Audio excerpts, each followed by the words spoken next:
the Vin and Mike, episode 79. Mike, nice new tune. Oh, thank you, Ben. Changing it up, man. How are you doing? This is good Friday music. Woo! Are you? How you doing, my friend? Happy Friday. Are you not covered in smoke? Can you hear me, Mike? I hear you now. Sorry. Glitch. All right, there. I was saying, are you still not covered in smoke? Man, was that crazy? I felt we were like on Mars or something. I tell you, it was 2:00 on Wednesday, and the natural light became non-natural. It was gone. The house was pitch black. I looked outside. You're right. It looked like Mars. It was like Mars. I'm like, is this for real? Then they showed shots of New York City and everything. I was like, holy cow. I mean, that was. It was very surreal. Insane. Like, you don't remember anything like that, right? No. I've heard, I remember them saying there was fires, and usually like upstate New York or even lower New Jersey, right? Southern Jersey, and we get some smoke coming up or down, but a little bit of smells and stuff like that. Right. But nothing like that with the tremendous smog, basically, and the air quality at hazardous levels that they were saying don't even go outside. It's like, it was crazy. It was insane. I'll tell you this. So yesterday was a lot better, right? But in the morning, I went grocery shopping real quick just to get a couple things. Literally out for like 5 minutes, and like I felt it in my lungs. I really did, because I have asthma, so I feel a little more than other people. Yeah. But it was just very surreal to see that. It really was. Yeah, my allergies were bothering me more than usual yesterday. Just walking, because I was in the city actually yesterday walking, and the 10-minute walk I took to go to the building, I got walked in the building, just felt like sniffly. And I'm like, it's still not great. But we're all very happy that you're here today. Today's much better. We're all good. I feel good. KKFI in Kansas City. What's up, KC? We're good. We're in one piece. Like we were talking right before we came on the air, people have been buying some T-shirts at vinandmikepodcast.com. Go check it out. The store. We're donating to charities. We're loving it. Thank you for all the support of everybody. Thank you for everybody that's been listening. Our numbers have been pretty good. Really happy with seeing that. A lot of listens international. Thankful for that conversation we had last week, with the gentleman that Mike told me was writing Hebrew. So, doesn't mean he's from an international area, but he speaks an international language. So we're even thankful for that. People are tuning in. So it's really cool stuff. Yeah, no, we appreciate it so much. It's been a lot of fun. Yeah. Also, I said it yesterday on our Instagram, a very happy birthday to our good friend Kyle Mansky. Kyle's been on a show a couple times. I will say this. Yeah. For his age, his sports knowledge is off the charts. His love for sports. And just a quick story about him, that this guy hasn't missed a Green Bay Packers game since he was 5 years old. Yeah, and his regimen is really, he has to watch the game by himself, unless he's at the game, obviously, but if he is at home, he will not go to a bar. He has to be watching. He has to be focused. And that's a true fan.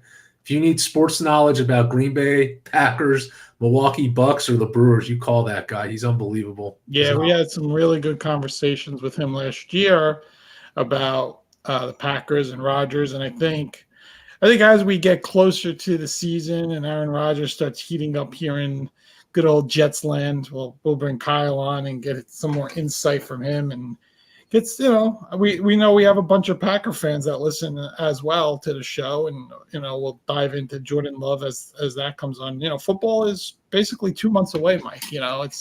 It's our time. That's our time. Football. We built this podcast based on football, so we built this podcast.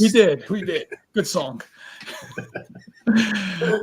As much as we dive into the NBA and baseball and love our Yankees and Knicks and all that, but the real truth of everything is we just really enjoy the NFL and all that comes along with it, and do hours worth of shows during the football season. But we are here in June, and as I always say, Mike, The June swoon is starting. That's your line. That's your line. Going in, teams reach that 60-game mark, right? Like I always say, you get your first 60 in MLB, and then June comes and really sets you up for like what kind of team you think you have. And the Yankees are 10 games above 500 right now, so they're looking more of the part than about. I think it was starting to feel a little off early in the season, but they're 10 up. They have a lot of injuries still, pitching, the whole thing, but I think they're setting up for a good June swoon, hopefully. The Mets, on the other hand, 30-33. Bad news today. Alonso's out 3 to 4 weeks with a wrist injury. He's on the injured list now. No wonder Matt called me today. I didn't return it. That's why he probably called me. I'm freaking out. He's probably losing his mind. Verlander pitched like crap last night. Scherzer's not been good. They got $85 million invested in 2 pitchers that are not pitching like aces, and that's a big problem. Buck looks like he's 95 years old now in that dugout. I don't know. He's got like no oomph anymore. I noticed that this year. I Right. feel like last year he had so much more energy. Yeah, he has like no use. There. I don't know. I noticed that too. His body language. Yeah, hopefully he's feeling okay. I hope so. You start worrying about health, right, at that point. But I don't know. Maybe he's just really depressed over this team. It could be. Not so much, you put the lineup out there, you put the guys out there, you can't play for them, right? There's only so much you can do. So, managers, structure things, they set lineups, they invest in getting the best players in the best positions, the best pitching when you got to make the move, but they can't go out there and hit the ball and pitch. They just can't. You made me think about the whole prospects thing. That's a bunch of bullshit because again, you're going to put all your money on like maybe 1 out of 10 prospects will work out, and that would be good. Yeah. And That's what I always say, if you got the proven commodity, trade the prospects. You're not going to have – everyone thinks that the 96 Yankees are going to pop back up. That you're going to have Derek Jeter, Andy Pettitte, Jorge Posada, and Mariano Rivera, right? And that's a once-in-a-lifetime prospect like kind of team, right? You're not going to have 4 guys like that anymore. It's just you hope for it. There's teams that hope for it every year. They bring all these guys up, as good young players. But if you have an opportunity to trade for the proven commodity, and you don't have to give up all your prospects, but you got to give up something. And if they turn out to be world beaters down the road, it is what it is. But you're getting yourself, a Luis Castillo, right? Seattle makes that trade. We were talking about the Yankees. How are they going to pull off that trade? Oh, no one wants to give up Anthony Volpe. No one wants to give up Pedraza. Oh, we don't want to give up Cabrera. Well, who cares? What are they doing now? Volpe's batting what, 190? Yes, he's a good shortstop, but he's not a guy in that lineup right now that's making a difference. He's just not. I would have rather had Luis Castillo on the mound because with not getting Castillo, we had to get Frankie Montas, who's out. And now with Frankie Montas being hurt, we had to go get Carlos Rodon, who's hurt as well. Now, it looks like Rodon is on the right path, but we missed 12 starts from this guy already. We're already, like I said, 60 games in. That's, 5 pitchers, do the simple math, right? Yeah, we lost 12 starts. Probably going to lose another 2 starts, let's say, right? The guy will be back, let's just say, 2 weeks from now. So we lost 14 starts from a guy that we're paying all this money to that's supposed to be our number 2 guy. Again, happy the Yankees are 10 games above 500 and all this stuff going along with How it. do you maintain that, right? With And now you need him to come back. now Judge is out. I mean, come Again, on. well, he banged his toe when he went through. Right, but they don't know how long it's going to be. Went through the gate. Hmm? He went through that gate in LA, banged his toe, and that's it. That's it. Hopefully, it's just get that inflammation out of the toe and be back on the field in the minimum stretch. And this is the second time he's on the injured list. Second time already. So, we paid him $40 million. I don't need him missing 40, 50 games. I'm sorry. No. You miss. All right, we're gonna give him 20, but he doesn't get any days off. That's it. You got your days off. We don't need to give you a day off tomorrow. Get your ass on the field and go play. It feels like in the different generations, these guys never wanted to miss a game. They were just it was a different time. I just felt. Yeah, I don't know. You got to remember in like the 50s, right? They had this baseball season was over. They didn't get paid like these guys. They had to go work. Get paid like they do now. They had to go sell vacuums door to door. Big Phil Rizzuto, Yogi Berra. Yeah, they owned the bowling alley in New Jersey. They invested together and had a bowling alley that they worked at during the off season. You know what I mean? I'm not surprised by that. Yeah. Even in the old, what do you think? Like Walt Frazier and DeBusch, like those guys weren't making a lot of money, the coaches. But it's crazy because I was even watching this basketball documentary, and we talked about this, Vin, on a previous show, the All-Star games. Yeah. How back in the 70s, 80s, 90s, like these guys competed, and maybe it wasn't like they did 110%, but it was up there, right? But now the All-Star game's a joke because you said it. These guys are making so much money, right? There's so much. It's not worth it to them. Jokic's making $58 million this season. $58 million. You think he's going to go put his butt on the line in an All-Star game? I mean, are you nuts? But think about this. These guys, so let's think about like Garrett Cole. He's making $36 million, all right? He pitches 6 months. That's $6 million a month that he's making. He gets a check every they get the checks the 1st and the 15th. He gets paid $3 million every 2 weeks during baseball season. After taxes, I'm sorry, you only come home at $1.8 million, Garrett. Sorry about that. But think about that. He's pocketing take home about $4 million a month for 6 months. And then like the other 6 months, what do you think he's doing? Who cares? No, the best thing of all time was Bobby Bonilla. Oh, he's still getting paid. It's coming up. Bobby Bonilla Day. The greatest. I think it's 1.1 million. It's coming up. July. What is it? July? I forget. July 1st. It's coming this summer. 1st. Yeah. He gets paid. Think about that. $1.1 million that got spread over, I think it was 30 years. So I think he's in like year 14 or 15. It's the greatest thing ever. Think about it. If you're Bobby Bonilla and you're out there and doing side things now, maybe you own a real estate firm or a car dealer or whatever, and things just aren't going good, having a tough year. Well, you get 1.1 million, on July 1st. It's like everything's back to normal. It's like crazy. I know it is crazy. So, it is. Yeah. So, all right. So let me. Have you been watching any baseball at all? Yankee games, Met games? Yeah, I watched the Yankee game. I was at the diner last night for Game 1 when they lost 6-5. Okay. And there was a double play at the end. Did you see that? I didn't see it. Well, you have to watch because they had to use a replay because when they touched second base, right, it looked like that he didn't touch the bag, the white. The swipe. Yeah. And even when they did the replay, Vinny, it looks like he still didn't touch it. Yeah. So the Yankees got robbed, I felt, that first game. But then they won 3-0 the second game. Usually he'll sweep those. Yeah, that kid came up and pitched good, right? Sanchez. Yeah, They sent him back down right after the game.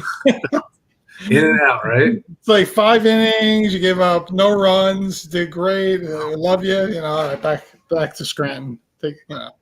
Hop back on the bus. But I would think when they get sent down from Yankee Stadium to Scranton, they put them in an Uber. I don't know. Right? It's only a 2 hour. 2 hours from Yankee Stadium to Scranton. I don't think they fly them. Yeah, you're probably right. They're not. They put them on a private plane in Teterboro and drop them. Is there a private airport out there in Pennsylvania somewhere? Probably. There might be a small one. I think they throw them in a luxury Uber, or like a town car. You know, Hal has his driver. You know, take Sanchez back to Scranton. He did good. If he didn't pitch good, they put him in a Mini Cooper Uber. We got now the Yankees got the Red Sox, so that'll be fun to watch. Yeah, it's always good. That's always the best. So hopefully we could take 2 out of 3 in that series.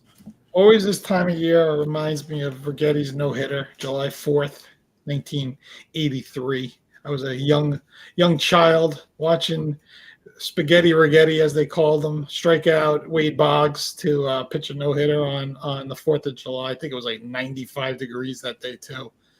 And remember watching the game with my dad and my cousins, because we used to have big 4th of July parties too. You know, it's when you used to go to Chinatown and get your fireworks. You know, when you're allowed to. Yeah. Now I think you can buy them throughout New York. You're just not allowed to light them. I know in Pennsylvania you can. Whenever I drive, it's like it's all over the highway. Buy them, but you can't light them. So think about that. Yeah. It's like, all right, I'm gonna go buy some rockets to keep in my closet. Yeah. Funny story real quick. So when we moved into my house, I must have been we first moved in, I was like 2 or 3 years old. And my dad and the neighbors started lighting off fireworks, and then the police came. Oh yeah. It was a big deal. Oh yeah. Cuffed and stuffed to Big Steve. Yeah. Get into trouble. How was your dad's birthday, by the way? It was really nice. Low key, we took him to the diner. He was just happy to see us, and he's doing good.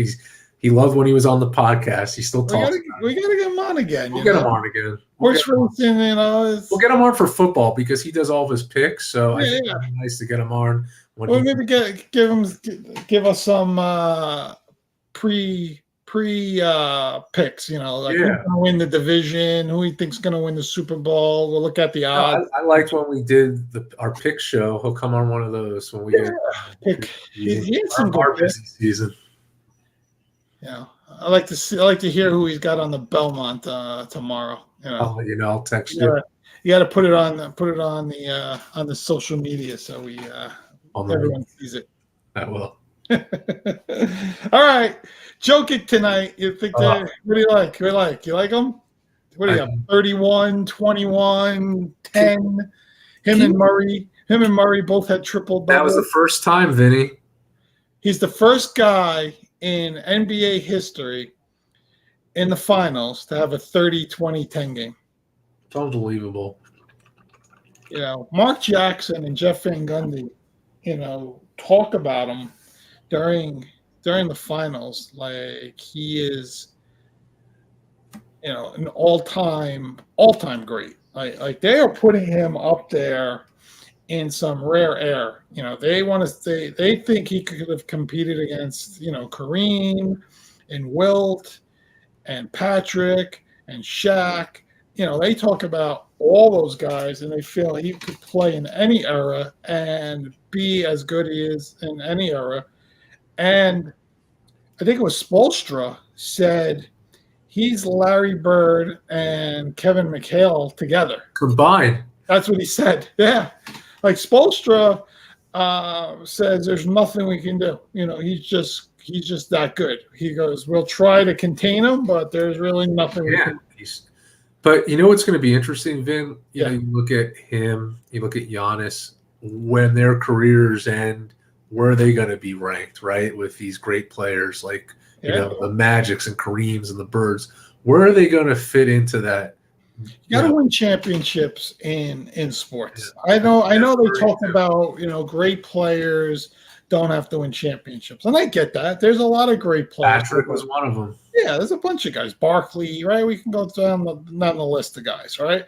But when you talk about the elite, the Michael Jordan 6 NBAs, right?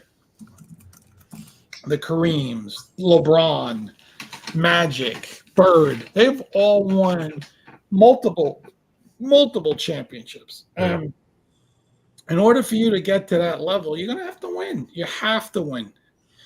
Steph Curry is mentioned now because, he has, 4? He has 4. Yeah. I mean, they start putting you into that area. And again, these are great players, but you go to the next level with those championships. Right. Very next level. It's just something that happens. So Giannis has got his one, right? We'll see where the Joker ends up in this. But you're absolutely right. You look at your you look at Jordan, LeBron, Kareem, Magic, Bill Russell. They all won multiple championships. Oh, yeah. You're not going to be up there unless you win. You have to win. You have to win. Again, I'm not saying you have to be a great player to win championships. But great players don't have to win championships all the time. But elite, the rare guys, the upper echelon, the Babe Ruth, the Tom Brady, the Michael Jordan, the Wayne Gretzky, right? They're all multi-championship, multi-MVP, all-time greats will be talked about in sports history 100 years from now. And the reason is they're just winners. The other thing is, you look at the Joker, and this Denver team, I've said from the beginning of the season, they're probably the most underrated first seed, least talked about. With their talent, I feel like this could be, and they build on it in the offseason, and I think they have a very good shot to win the championship this year. I think they're going to do it, as I said. But I think this could be kind of a dynasty, this team. Could be. They just made a trade today. I don't know if you read the trade. They traded a 2029 first-round pick to Oklahoma City. I didn't hear that. For their 2023 and 2024 picks or something. They did like a draft switch. So here they are in the NBA Finals and making trades because they're trying to set themselves up for what you just said, a dynasty run, right? They're trying to get another first rounder in there, trying to get somebody to fill in the blanks. So, but I think, the one thing that, again, the Van Gundy's, Breen, and Mark Jackson talk about with Denver is their size, right? And it's one thing that, I didn't think about. Like Aaron Gordon's 6'10", Michael Porter's 6'10", Jokic is 7 foot, and they all move, right? They're big, tall, strong guys, but they all can ball handle, play defense, shoot threes, pass the ball. They just distribute well. And then you get Murray and Pope and the kid Brown, coming off the bench, and Bruce Brown, and the other Brown that doesn't spell Brown the way you're supposed to spell Brown. Jeff Green, right? Jeff Green, fantastic mentor there. You could see all the little things they were showing it in the last game. Him talking to Aaron Gordon about positioning himself properly and doing things. It's. Again, what they said, you don't have to have the suit on in order to be a coach, right? Yeah. It's like Jeff Green has got so much leadership and ability and talent over the years, and you bring in that kind of approach. It's been good. But the X's and O's, I was surprised that the Heat won game 2. I was actually very shocked. I'll tell you, Eric Spoelstra, we keep talking about it. The guy, he is one of the elite coaches. And he didn't really get the respect that he deserved, because when he had LeBron and everyone was like, oh, it's because of these players, right? But now he's getting it. But now he's totally getting it. and it's so well deserved. I told you what I love about Spoelstra. He understands the game. He knows when to call a timeout. He knows when to make readjustments. Yeah. He has the right players on the court at the right time. Yeah. And this is a team that barely made the playoffs, got no respect whatsoever, and look what they've accomplished. That's coaching. That's coaching. And I think Jimmy Butler is compromised in this series. I think he's injured somewhere. They're saying maybe his ankle. There's something not right with Butler. So you got to take that into consideration and how he's using him. Like you said, his substitutions is amazing. The way he rotates guys in and out. He's got a lot of good 3-point shooters. You know, he put Kevin Love in on the starting lineup, which Kevin Love, Duncan Robinson was a big move. You know, Max Strus, who was terrible in game 1 and game 2, bounces back. Now, you know, last game it was Murray and Jokic. They really took over. Good Mike Malone really moved Jokic down on the baseline more than instead of the top of the key and made him distribute from that baseline to foul line area. Better. You know? And that was a big adjustment. Now we'll see the readjustments tonight. Yeah. I expect Miami to come out there and be very competitive again. I don't, you know, I'm at the point where I don't see them losing back-to-back games. You know, it's like every time we think they're done, or you know, they come back where the time when they look so far better than everyone, and then you know things flop, but they eventually win. You know, to me, Denver looks like the much better team. They have the better players on the court. I think Bam's having a great series, but you know, Jokic he's just the best player. And the one thing I forgot to mention, Mike, his touch. He puts the ball up, and it's like it like bounces off that rim like it's all right. It's like very like smooth. It's not going to just like pop off. It figures a way how to get into the net. You know, it's like how does he have that much of a touch? Again, 7 foot and in the post and making all these plays. I mean, it's unbelievable. Yeah. But I still feel his passing is the best part of his game. Yeah, which is unbelievable for a big man like that. Yeah. But he had 30. I forget what it was. He had 28 and 20 with 9 minutes to go in the game. I was like, holy cow. I'm like, he could have 35 and 25. He ended up with 32 and 21 or something like that. And it's so consistent. It's like happening. It's consistent. It's not like every once in a while. I think it was his 10th triple-double in the NBA playoffs. It's unreal. Yeah. He's averaging a triple-double in the NBA playoffs. You know, it's going to be hard to beat them, but I'm telling you, I'm not counting them out. I said Denver in 5 or 6, and I think it's going to go more the 6 route. I think it's totally possible. I would not be surprised. I don't think it's going to 7. I don't think Denver will take care of business, but it's not going to be easy. So I'm curious. I didn't see what the point spread was. I'll have to look at that. But can you look at that real quick? Yeah. I think I know Game 3 was 3 for Denver, -3, and people were surprised that Denver was favorite, but because I'm curious after a Denver win, people, you know, let me see. Hold on. What are they? You automatically get 3 points as the home team. That's just like the rule of thumb. So really, Denver had a 6-point swap to get to be -3. So if that makes any sense, it does. 9-6.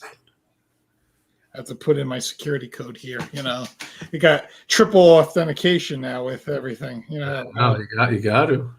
You know how this is now. You know, everybody wants to hack everything. All right, let's see.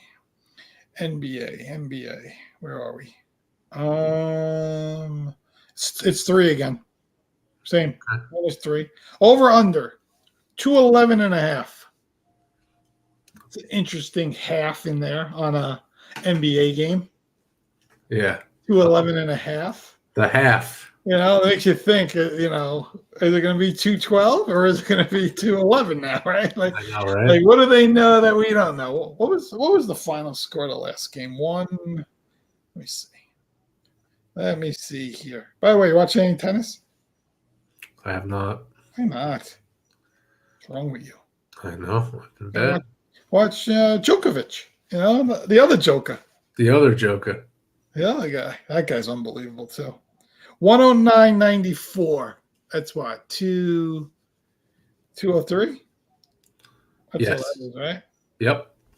Oh, that's way under 211 and a half. Let's see. They were 111, 108, so that's 219. 104.93, that's only 197. Yeah. So 197, then 219, Okay. then 203. It's been all over the place. So it's, two unders and one over if you go by the 211 and a half. You know these analysts, they do their homework, Vinny. Danny Sheridan, USA Today. You know they do. Is he still there? I don't know. I got to look. He used to be, so for our audience, before the internet, if you wanted to get any kind of national sports, you would get the USA Today paper. You would definitely get the Monday edition because it gave you all the recaps of all the NFL games. But you'd also get the Friday edition because it wasn't a weekend paper. They didn't print on Saturdays and Sundays. Very crazy, but had great sports. And Danny Sheridan it used to say Danny Sheridan, based in Las Vegas. Here are his odds, and he would be like, he would have Jets -7 over the Bills, and the Jets would win 30-23. Like, he was always on point. Yeah, he was. That's impressive.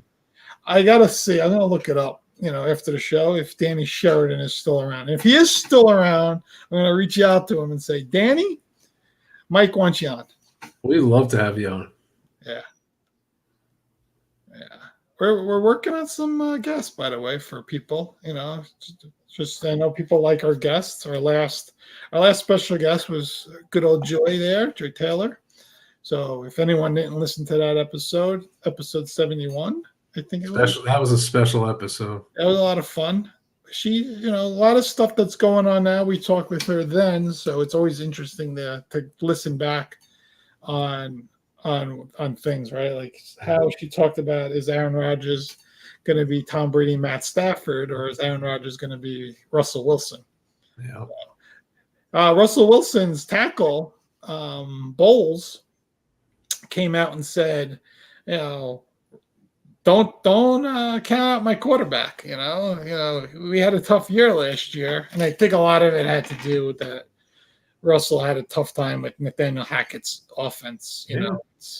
Denver essentially got Hackett thinking they were going to trade for Brady. Not for Brady, for Rodgers, right? Like, that's really what they thought was going to happen. And when that trade didn't go through, they made the trade for Russell Wilson. That's really what happened.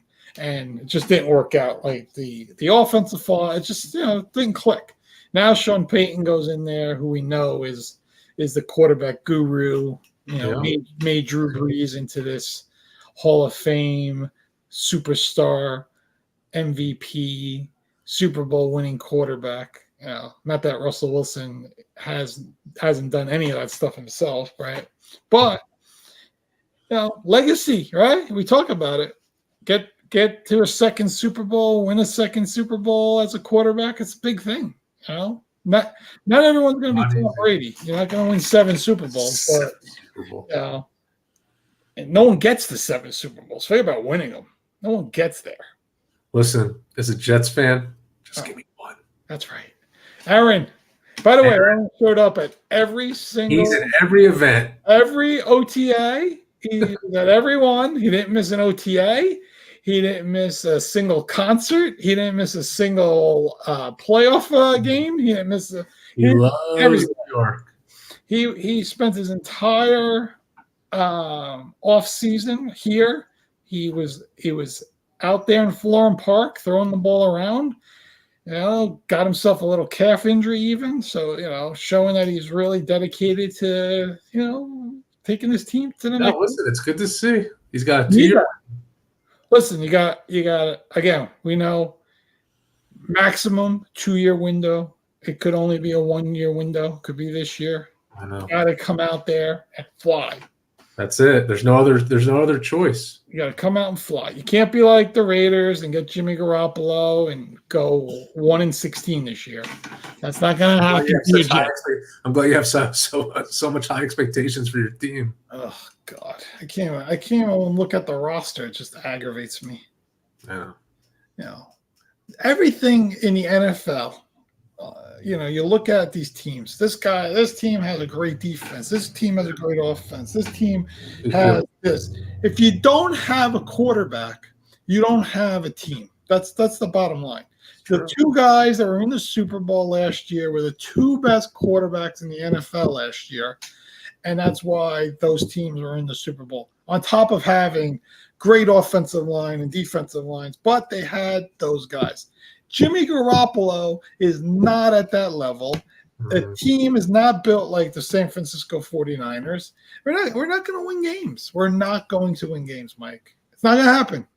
The Jets are going to win games. As much as I, bust your balls and tell you you're going to start 0-6 and all this stuff, the Jets are going to win games. And they're going to win a lot of games. I appreciate your support. They are. Aaron Rodgers is dedicated. He's a winning regular season quarterback. Yes, he struggles in the playoffs. Yes, he doesn't have the greatest playoff record. Yes, he's only been to one Super Bowl. But you know what? He wins every year.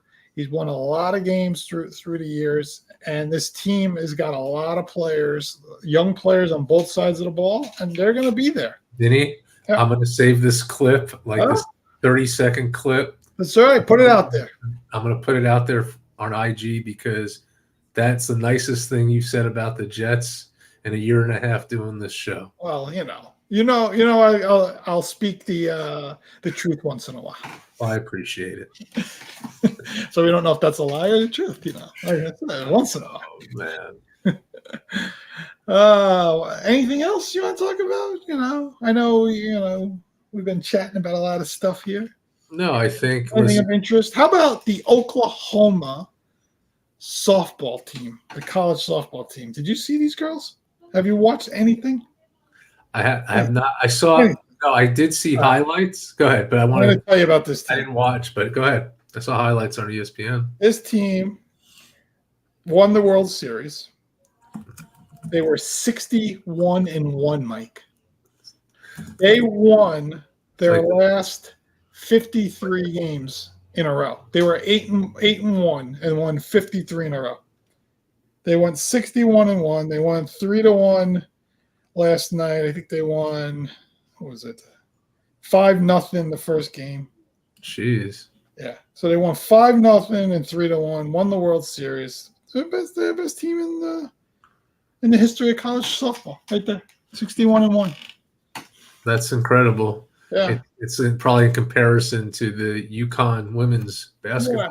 I don't think, I think sometimes, college softball and some of these other things get the back seat when it comes to sports. And we know prime sports are prime sports, but to watch a team that goes 61-1. Right. I don't care what sport it is. Awesome. And I was happy I got to watch. It is awesome. I watched game one of the College World Series the other night. I didn't see last night, but I watched game one. But yeah, I was interested when I heard they won 50 in a row. Anybody that wins 50 in a row of anything is a special team. Yeah. Imagine that you played 62 games and won 61. I can't. That's at a high level. It's Division I college sports. Yeah, NCAA record 51 game winning streak. Yeah. Sick. They're nuts. And then I guess I'm just reading this now, people were knocking them for celebrating.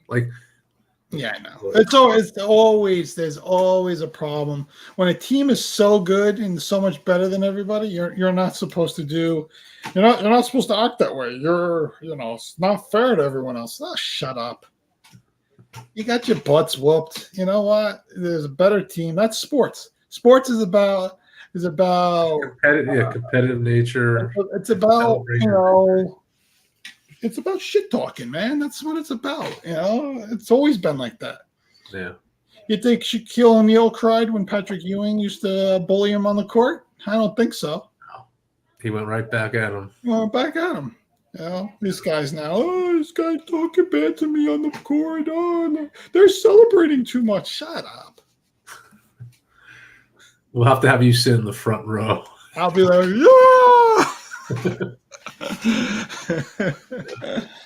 yeah. So the top two home run hitters in baseball are both on the injured list. Yeah, Alonso and Judge. And then the Alvarez out in Houston got hurt too. It sucks. It sucks for the sport. Like 3 or 4 home runs. So all the home run hitters are hurt. MLB's falling apart. That's it. They're all dead. By the way, the pace of the game, the speed, much better. That was a great thing for this year. Yeah. And I think more people are watching because of it. I do. I like this. I know they'll come out with the overall ratings eventually, so that'll be interesting to see. The one thing I don't like that's going on is the Yankees being on Peacock and Apple TV. You don't even know where to watch them. Oh my god! It's just like, can you keep them on Yes or channel? It's annoying. I mean, I don't have all these services. I'm not buying. And most people don't. I'm sorry. I'm not getting it. I'm not getting Apple TV. You just listen on the radio for a Yankee game in May. Listen on the radio. Oh my god! I'm guessing these streaming services will take over. I'm glad I have my Amazon for Thursday Night Football. It's back on Amazon again. Not wait for that. You know what? $1 billion contract. I just can't wait till the Jets open up against the Bills, Monday Night Football, September 11th. Honoring all those who were fallen. It's going to be a really special night at MetLife that night. Yeah. It's the NFL. The one thing they do a great job with that, putting games together. Sunday night games, Thursday night, Monday night. They have a lot of good matchups this year because there's so many good young quarterbacks too, especially in the AFC. There's a lot of good matchups on top of the veteran guys, right? You still got Russell Wilson and Aaron Rodgers on top of Mahomes and Allen and Herbert and Tua and Burrow and everyone else. The AFC is just like quarterback, like unbelievable. Stacked. All right.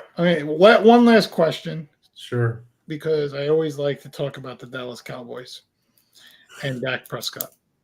Damn. Where does Dak Prescott have to go for Dallas not to release him after this year? Well, this is the 7th year, I think, of mediocrity with Dak, and they're giving him another shot. I think a lot of people thought he would be traded, right? And I'll defend Dak last year. Who did you have? CeeDee Lamb, right? Come on. Yep, you didn't have a lot of receivers, so they have to give him the right tools to be successful. It's like the Jets now finally they have receivers out there for Aaron Rodgers, right? If you put Aaron Rodgers on a team that didn't have shit, you're not going to do shit, right? So I think the Cowboys it's been a huge disappointment in the playoffs. They haven't won anything. So for right now in that division, the Eagles are going to be sky high, right? Giants, I'm not sure. I think, with Daniel Jones' contract and woo-wee. Interesting year for the Giants. The Commanders, but the Cowboys, they got to be up there because bottom line is they can't be mediocre. Mediocre is losing in the first round of the playoffs. I think they have to do that. Probably even get to a AFC championship. They have to do something. They have to do NFC. But that's it. It's either strong performance in the playoffs or bust and saying goodbye to. And the way you look at it, in order for them to get the NFC championship, they're probably going to have to either beat Philadelphia or San Francisco. Yeah, they have to go that route. Right? They're going to have to. That's not going to be easy. No. I agree with you. If they don't get the NFC championship, if I'm Jerry Jones, I'm looking to make a change there. Because the guy, The guy's 30. He's not that he's old, but he's old, right? What is he, 32? Yeah, whatever he's going to be. It's Fine. like, He's got another 5 or 6 years. yeah, but again, he's not that. He's not here, right? He's not going to. He's reached his top play. I think. I don't. Is Dak Prescott going to have a 40 touchdown, 8 interception year? Like, did he plateau? So This is a big year for him and that team. yeah, I want to try to reach out to some Dallas people, get them on this year. We're gonna get all kinds of people on. Damon's a big Dallas fan, but he hasn't. I don't know if he wants to come on though, but he's a huge Cowboys fan. Yeah, we don't want to hear from him. Yeah. You're such an asshole. I like to do is ding everybody, right? You don't like anybody. No, I like to ding everyone. Then they tell us they listen to the show, and meanwhile I ding them, and they don't come back and say, why are you talking about me like that? So that's how I test it. It's a test. It's a test. See how long you listen. You might listen to the first 5 minutes, and then you drop. Oh. It's a test. I want to see. Okay. All right. With that, we're leaving. We're leaving. All right. Let me find our special guest that's going to sign us off tonight. Hi, everybody. It's me. I'm going to tell you. You got to do the Saturday morning cartoon thing, please. No, I just got to preface this for a second. Oh, what are you talking about? All right, calm down, voice. Oh. So there was this old show called Perfect Strangers. Great show. It was on Friday nights. Falky. And then back in that time, they used to do these promos, like, after the show, they would be like, oh yeah, and catch this Saturday morning cartoon, And then this guy did this voice, and it sounded like Vinny, like this really high voice, like, check out Slimer. So I'll leave it to Vinny to do his Saturday morning promo. Vinny. Hey, tomorrow, Saturday morning, catch the preview of the Belmont Stakes on NBC. Yay! Okay, everybody. I want to appreciate you being here with Vin and Mike tonight. And we'll see you. Oh, not next week. We're on vacation. So we'll see you the week after. Okay, we'll see you the following week. We're off next week, so we'll see you the following. And then we'll analyze the NBA Finals. We'll know who won it. And we'll be talking. Yeah, and we'll probably be jumping more into baseball and everything else. But yeah, have a good night.